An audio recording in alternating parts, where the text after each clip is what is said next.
وَنُنَزِّلُ مِنَ الْقُرْآنِ مَا هُوَ شِفَاءٌ وَرَحْمَةٌ لِلْمُؤْمِنِينَ وَلَا يَزِيدُ الظَّالِمِينَ إِلَّا خَسَارًا.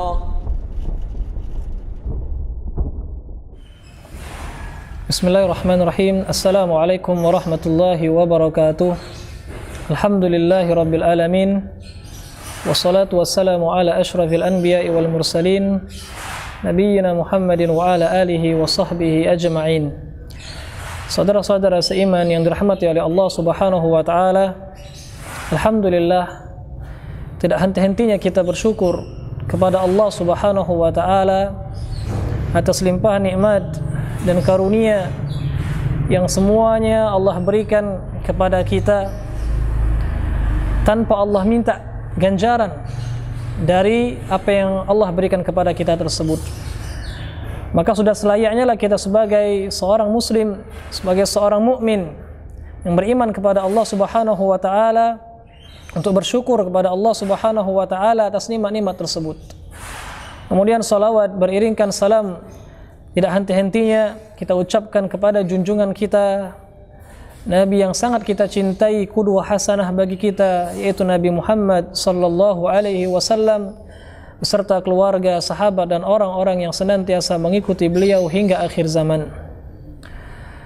Saudara-saudara seiman yang dirahmati oleh Allah Subhanahu wa taala, insyaallah kita akan melanjutkan pembahasan asbabun nuzul yang alhamdulillah sudah beberapa ayat yang kita jelaskan berdasarkan penjelasan para ulama tentang riwayat-riwayat yang sahih yang menjelaskan tentang ayat-ayat yang turun berdasarkan sebab-sebabnya.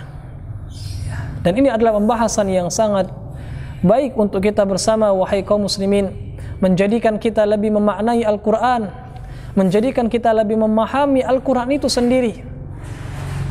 Karena Al-Quran sebagai mukjizat, sebagaimana yang kita ketahui bersama, mukjizat yang Allah Subhanahu wa taala berikan kepada baginda Nabi sallallahu alaihi wasallam, maka sudah semestinya lah kita sebagai umat Islam untuk benar-benar memahami, mentadabburi Al-Quran dari segala macam ayat-ayat di dalamnya. Dan di antara salah satu cara agar kita bisa memahami Al-Quran dengan baik adalah kita mempelajari asbabun nuzul atau sebab-sebab kenapa ayat-ayat tersebut diturunkan oleh Allah Subhanahu wa taala.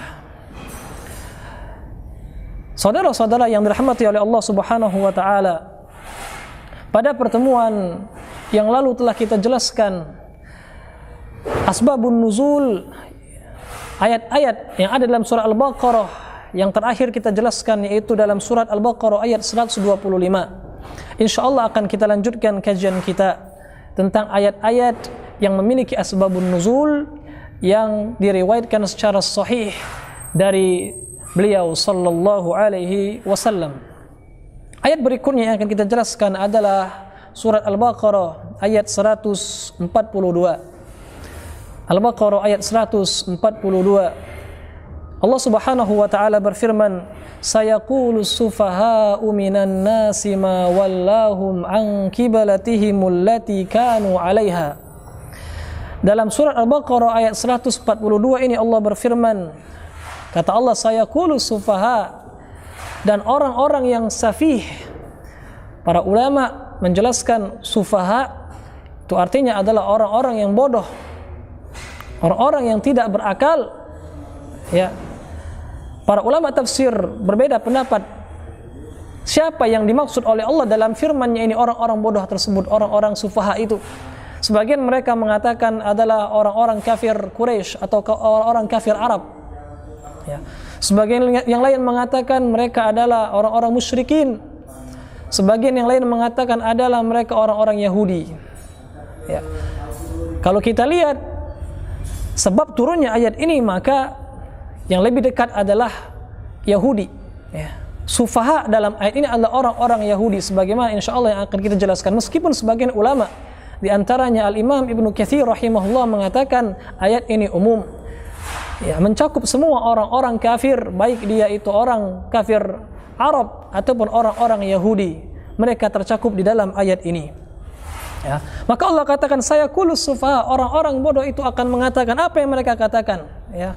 Orang-orang bodoh minan nas, di antara manusia, kata Allah, ma wallahum an qibalatihimul lati kanu 'alaiha. Yaitu apa kata mereka? Mereka akan bertanya, orang-orang Yahudi dan orang-orang kafir itu akan bertanya, ya, apa yang memalingkan mereka, yaitu memalingkan kaum muslimin dari kiblat yang selama ini mereka mengarah padanya. Ya.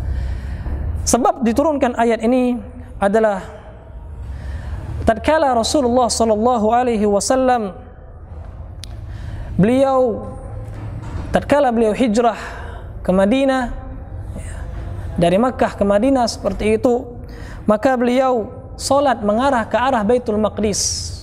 Dalam riwayat dikatakan lebih kurang 16 atau 17 bulan. Selama 16 atau 17 bulan beliau salat menghadap ke arah Baitul Maqdis yang letaknya di negara Palestina. Maka Rasulullah sallallahu alaihi wasallam pada saat itu benar-benar ingin Allah Subhanahu wa taala memindahkan arah kiblat dari yang sebelumnya arah Baitul Maqdis. Rasulullah sangat ingin kiblat itu Allah pindahkan ke arah Baitullah, yaitu Ka'bah di Makkah Al-Mukarramah. Maka tatkala Allah Subhanahu wa taala memindahkan atau memalingkan kiblat, ya, yang mana waktu itu Rasulullah dan para sahabat salatnya menghadap ke arah Baitul Maqdis, Allah Subhanahu wa taala kemudian perintahkan Rasulullah sallallahu alaihi wasallam untuk memindahkan kiblatnya ke arah Ka'bah yang ada di Makkah Mukarramah, ya.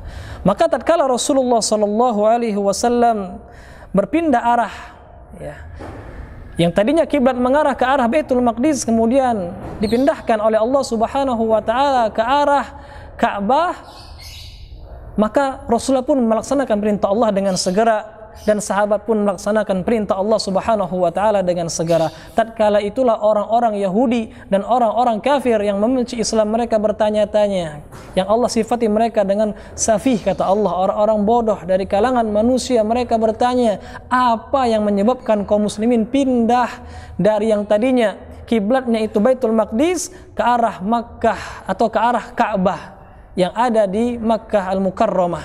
Mereka bertanya-tanya, apa ini? Kenapa mereka berpindah-pindah arah salatnya?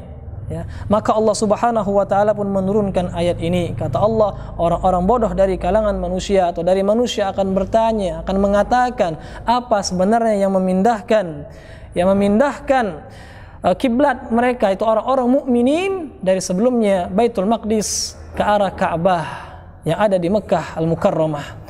Allah turunkan, Allah jelaskan bahwasanya Allah katakan kullillahil masyriq wal maghrib, katakanlah sungguhnya bagi Allah lah arah timur dan barat.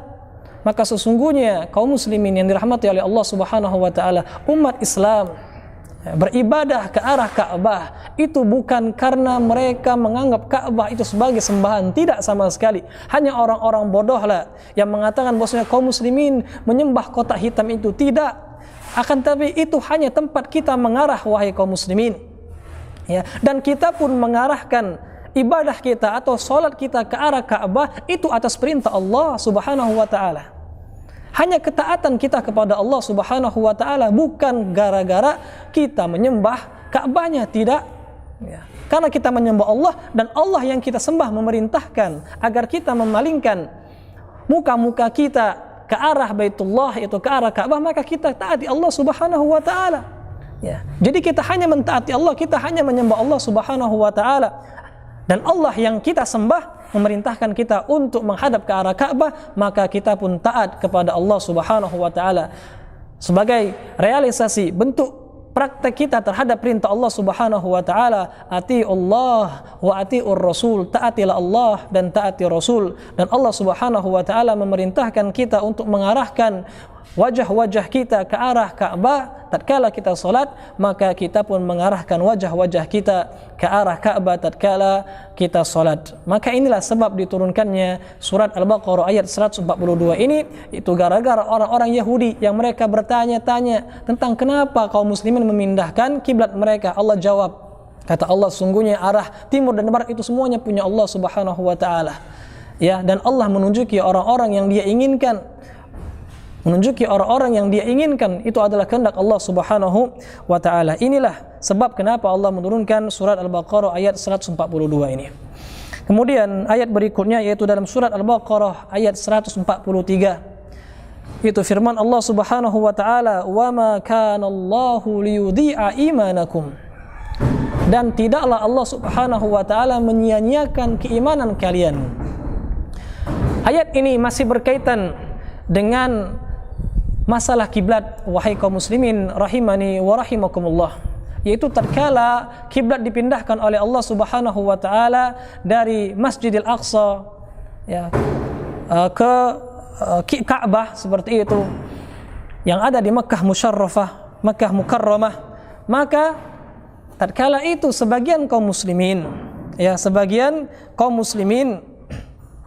ada mereka yang sebagian kaum muslimin yang masih mereka melaksanakan salat ke arah Baitul Maqdis. Ke arah Baitul Maqdis. Ya, sebagian mereka masih mengarah ke arah Baitul Maqdis. Padahal Allah Subhanahu wa taala telah menurunkan ayat ya, fawallu wujuhakum syatrah, kata Allah, dan palingkanlah muka-muka kalian ke arah Baitullah, ke arah Ka'bah. Ini perintah Allah, akan tetapi ternyata sebagian kaum muslimin belum mendengarkan perintah ini. Sebagian kaum muslimin belum mendengarkan firman Allah Subhanahu wa taala ini. Maka sebab diturunkannya ayat ini sebagaimana yang dijelaskan oleh Al-Imamul Bukhari ya, dari sahabat Bara' bin Azib radhiyallahu an, beliau mengatakan bahwasanya Rasulullah sallallahu alaihi wasallam itu pernah salat ke arah Baitul Maqdis selama kurang lebih 16 atau 17 bulan. Ya, padahal Rasulullah SAW pada saat itu sangat ingin kalau seandainya kiblat itu Allah pindahkan ke arah Ka'bah ya, yang terletak di Mekkah. Ya. Dan sungguhnya Rasulullah SAW tatkala dipindahkan kiblat oleh Allah Subhanahu wa taala, kemudian beliau salat pun menghadap ke arah kiblat. Wa annahu sallaha salat al-asr. Nah, pada saat salat asar, ya, perintah ini diturunkan oleh Allah agar Rasulullah memalingkan salatnya ke arah Ka'bah. Maka Rasulullah pun salat ke arah Ka'bah. Wa shalla ma'ahu qaum. Pada saat Rasulullah salat sudah mengarah ke arah Ka'bah, sebagian kaum atau sebagian sahabat ikut salat bersama Rasulullah sallallahu alaihi wasallam. Maka salah seorang sahabat yang sudah melaksanakan salat bersama Rasulullah, beliau pun pulang ke kampungnya. Ya. Beliau pun pulang ke kampungnya. Maka di tengah jalan beliau melewati satu masjid, yang mana di masjid itu masih ada orang-orang atau sebagian sahabat Rasulullah SAW yang salat mengarah ke arah Baitul Maqdis. Maka orang ini pun mengatakan, asyhadu billah laqad shallaitu ma'an nabi sallallahu alaihi wasallam qibala Makkah.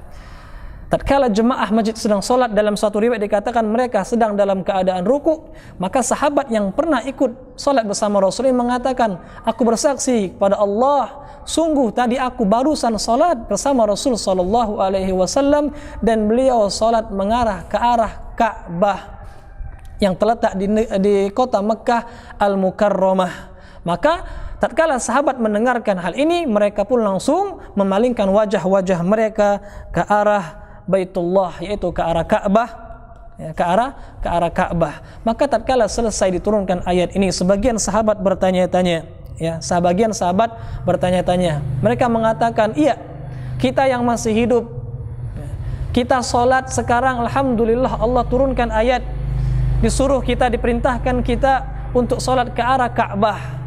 Lalu bagaimana dengan saudara-saudara kita yang telah meninggal, padahal mereka kemarin sholatnya ke arah Baitul Maqdis?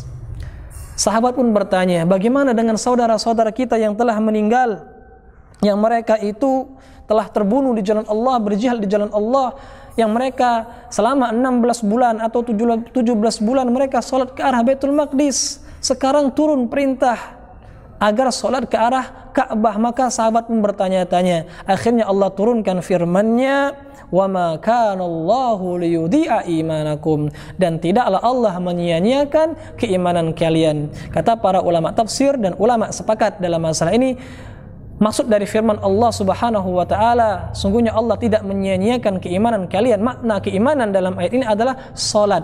Ya, jadi Allah tidak menyia-nyiakan salat kalian. Artinya, meskipun salat yang tadinya dikerjakan dengan mengarah ke Baitul Maqdis itu tetap diterima oleh Allah Subhanahu wa taala.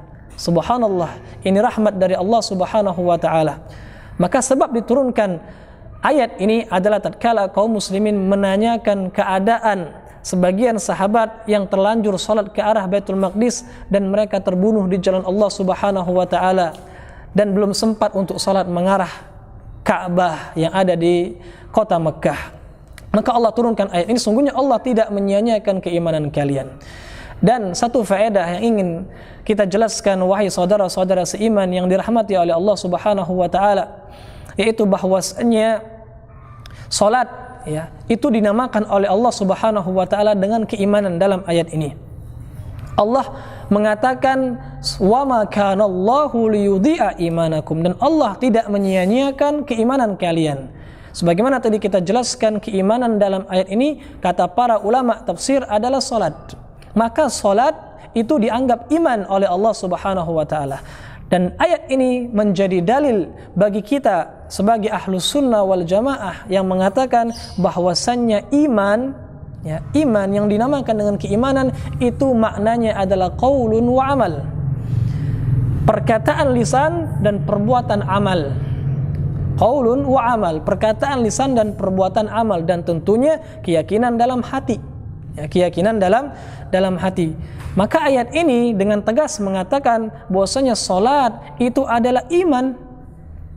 Maka ini membenarkan mazhab Ahlus Sunnah wal Jamaah yang mengatakan bahwasanya iman itu terdiri dari ucapan lisan, kemudian keyakinan hati dan amal perbuatan. Maka barang siapa yang menganggap amal perbuatan bukan bagian dari iman, maka telah keluar dari jalan yang benar, telah keluar dari jalan yang telah ditempuh oleh Rasulullah sallallahu alaihi wasallam dan oleh para sahabat. Sebagaimana ini yang dikatakan oleh orang-orang Murji'ah yang mereka mengatakan bahwasannya amal perbuatan bukan bagian dari iman.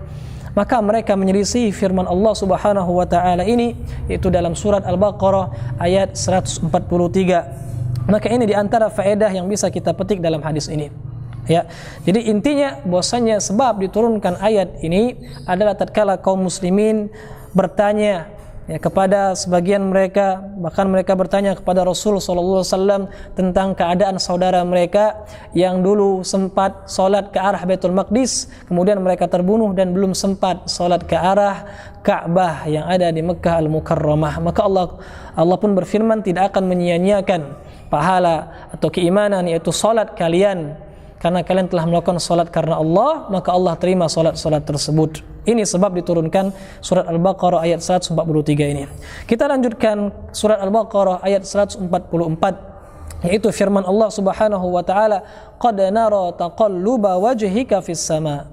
Sungguh kata Allah, kami melihat ya, taqalluba wajhika, itu wajahmu yang selalu mengarah ke arah langit. Allah mengatakan, sungguh kami telah melihat wajah engkau wahai Muhammad yang selalu mengarah ke arah langit.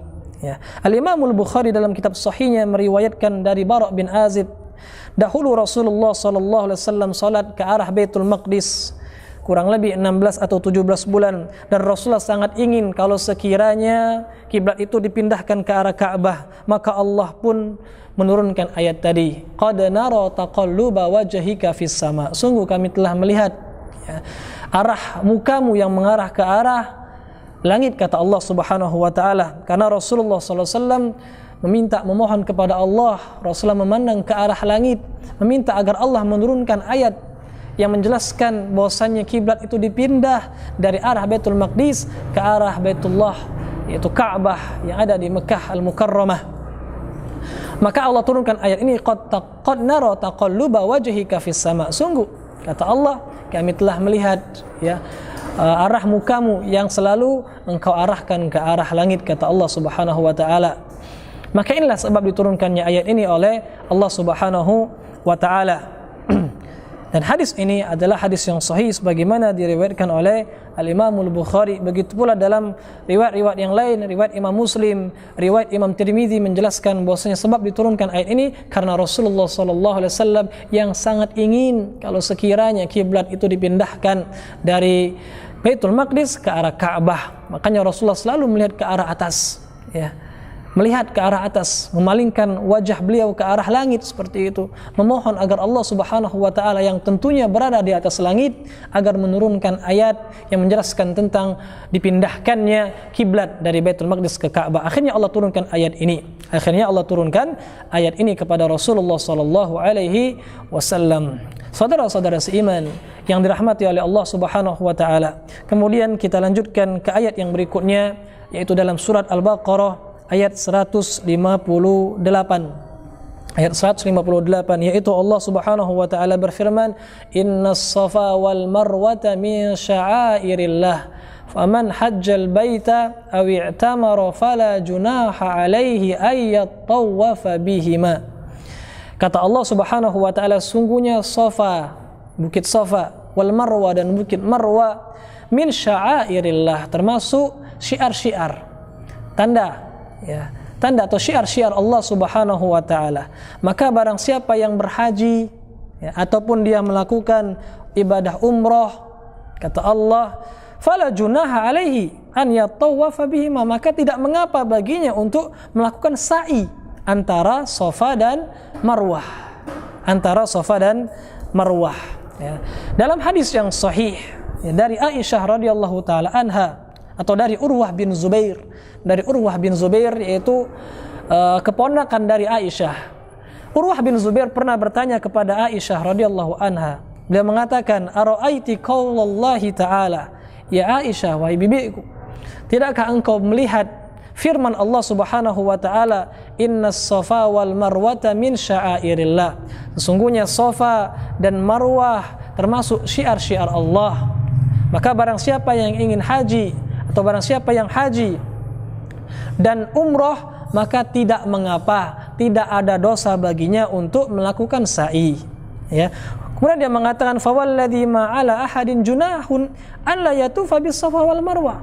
Kalau seperti ini, kata Urwah, wahai bibiku, berarti tidak masalah kalau orang tidak mau sa'i, karena Allah katakan tidak apa-apa, tidak berdosa kalau sa'i. Artinya kalau tidak sa'i juga tidak mengapa. Kata Urwah bin Zubair bertanya kepada Aisyah, padahal sebagaimana kita ketahui bersama, saudara-saudara seiman, bahwasanya sa'i termasuk rukun haji, ya. Barang siapa yang hajinya tanpa ada sa'i, maka hajinya tidak sah, kata para ulama. Makanya Urwah bin Zubair di sini beliau bingung, maka beliau tanyakan kepada bibi beliau, yaitu Aisyah radhiyallahu taala anha, ya, apa maksud dari firman Allah ini? Maka Aisyah radhiyallahu taala anha pun mengatakan, "Bi'sa ma qulta ya ibna ukhti." Sungguh jelek apa yang engkau katakan, wahai keponakanku, kata, wahai anak saudariku, kata Aisyah radhiyallahu taala anha. "Inna hadhihi law kanat kama awwalta alaihi kanat la junaha alaihi an la yatawafa bihima." Ya. Sungguhnya kalau seperti yang engkau katakan tadi, ya, sungguhnya seperti engkau yang katakan tadi, wahai anak dari saudariku, berarti orang-orang boleh tidak melakukan sa'i, kata Aisyah. Akan tapi bukan seperti itu pemahamannya. Lalu bagaimana? Maka Aisyah pun menjelaskan sebab kenapa Allah turunkan ayat ini, sehingga Allah katakan tidak mengapa bagi kalian untuk melakukan sa'i. Kemudian Aisyah mengatakan, akan tapi ayat ini diturunkan kepada kaum Ansor, yang mana kaum Ansor sebelum mereka masuk Islam, ya, mereka itu masih menyembah Taghut yang bernama Manat, dan Manat ini termasuk berhala yang disembah oleh orang-orang kafir Arab di zaman jahiliyah. Nah, orang-orang Ansor sebelum mereka masuk Islam, mereka menyembah Manat ini, ya. Yang mana mereka menyembah Manat ini di suatu tempat yang namanya Mushallal, satu daerah yang namanya Mushallal. Fakana man ahalla yataharraj an yatufa bis safa wal marwah. Nah, dahulu mereka menyembah Manat tadi, mereka tidak mau melakukan sa'i antara Safa dan Marwah. Mereka tidak mau melakukan sa'i antara Safa dan Marwah. Itu di zaman jahiliyah. Maka tatkala mereka masuk Islam, ya, wajibkan haji oleh Allah Subhanahu wa taala, mereka pun masih merasa berat untuk melakukan apa? Sa'i antara Safa dan Marwah, saudara-saudara sekalian.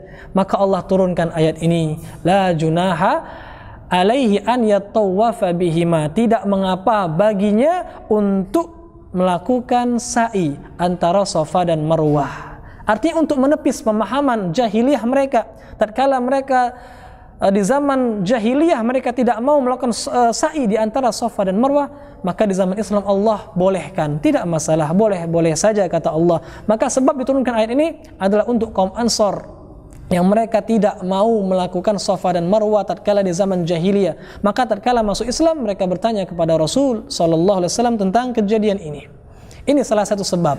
Akan tapi ada beberapa riwayat yang lainnya yang menjelaskan bahwasannya sebab diturunkan ayat tadi, yaitu firman Allah Subhanahu wa taala dalam surat Al-Baqarah ayat 158 ini adalah karena di Safa dan Marwah itu terdapat dua berhala. Ya, dalam riwayat-riwayat yang lain dikatakan bahwasannya di Safa itu ada berhala yang namanya Isaf, ya, dan di Marwah ada berhala yang namanya Nailah. Ya, di Safa ada berhala yang namanya Isaf, dan di Marwah ada berhala yang namanya Nailah, yang mana pada waktu itu sebagian orang-orang Arab di zaman jahiliyah mereka sering bersa'i, ya, karena mereka mengagungkan berhala yang ada di Safa yang bernama Isaf tadi, dan mengagungkan berhala yang ada di Marwah yang namanya Nailah. Maka mereka sering melakukan sa'i tatkala di zaman jahiliyah untuk menyembah siapa? Berhala-berhala tadi.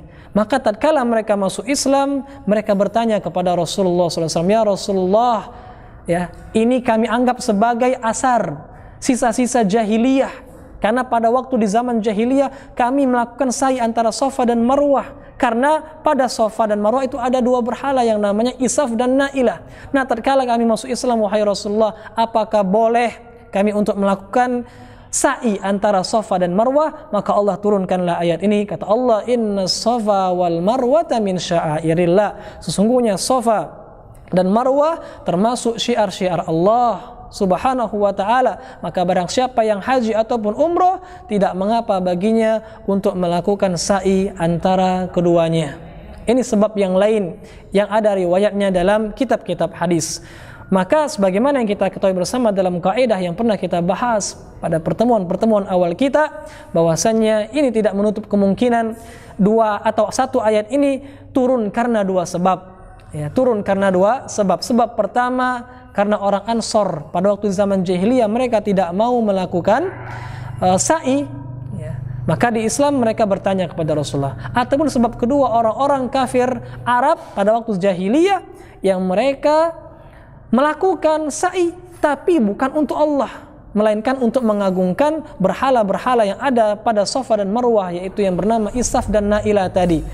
Maka kata para ulama, ya, di antara Syekh Mukbil dalam kitabnya ini, beliau menjelaskan mungkin saja satu ayat tadi turun karena beberapa sebab. Sebagaimana kita jelaskan pada kaidah, sangat memungkinkan satu ayat Allah turunkan karena adanya dua sebab, wahai kaum muslimin yang dirahmati oleh Allah Subhanahu wa taala. Dan ayat ini termasuk contoh.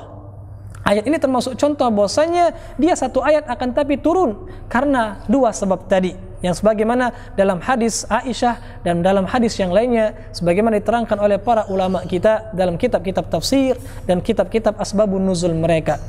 Maka tidak ada masalah dalam masalah ini. Dan faedah yang kita bisa dapatkan, artinya sa'i itu hukumnya adalah tetap rukun, wahai saudara-saudara seiman yang dirahmati oleh Allah Subhanahu wa taala. Sa'i itu hukumnya adalah rukun. Maka ayat ini firman Allah, wala fala junaha alaihi, tidak mengapa bagi orang yang haji atau umrah untuk sa'i. Itu maknanya bukan berarti tidak mengapa, boleh-boleh saja, tidak, kata para ulama, ya. Karena di sini Allah turunkan untuk menepis anggapan orang-orang kafir, ya, menepis anggapan orang-orang kafir yang menganggap bahwasanya tidak boleh melakukan sa'i antara Safa dan Marwah. Maka Allah tepis, Allah turunkan ayat ini. Tapi bukan berarti ayat ini menunjukkan bahwasanya sa'i itu tidak wajib atau bukan rukun, tidak sama sekali. Karena masih banyak dalil-dalil juga yang menjelaskan bahwasanya sa'i itu adalah suatu kewajiban. Ya, ditambah lagi Rasulullah SAW pun pernah bersabda, khudhu anni manasikakum, ambillah dariku manasik haji kalian, kata Rasulullah. Dan kalau kita lihat Rasulullah SAW manasik haji beliau itu selalu melakukan sa'i. Saudara-saudara sekalian, beliau melakukan sa'i dari Safa dan Marwah, ya, sebagaimana yang kita ketahui bersama yang dilakukan oleh Rasulullah SAW, diajarkan oleh beliau kepada kita sebagai umat beliau sallallahu alaihi wasallam. Maka ini faedah yang bisa kita petik dalam ayat ini. Adapun sebab nuzulnya tadi kita katakan bisa dua sebab. Ya, sebab pertama karena kaum Ansor sebelum mereka masuk Islam, mereka tidak mau atau enggan untuk melakukan sa'i. Maka tatkala mereka masuk Islam, mereka bertanya kepada Rasulullah, ternyata turun ayat ini. Ataupun ada sebab lain, yaitu sebagian kaum kafir Arab yang sebelum mereka masuk Islam, artinya di zaman jahiliyah, mereka melakukan sa'i, tapi demi mengagungkan berhala-berhala yang ada pada Safa dan Marwah. Kemudian tatkala mereka masuk Islam, mereka pun bertanya kepada Rasulullah SAW, maka Allah turunkanlah firman-Nya ini, inna Safa wal Marwata min sya'airillah, sungguhnya Safa dan Marwah adalah syiar-syiar Allah, dan barang siapa yang melakukan haji atau umrah, maka tidak mengapa untuk dia melakukan sa'i antara Safa dan Marwah. Mungkin sekian yang bisa kita sampaikan, saudara-saudara seiman rahimani wa rahimakumullah. Mudah-mudahan bermanfaat untuk kita bersama demi mendalami Al-Quran, yaitu kitabullah yang kita cintai ini. Wallahu a'lam bissawab. Walhamdulillahi rabbil alamin. Kitabun anzalnahu ilaika mubarakun liyadabbaru آياته وليتذكر أولو الألباب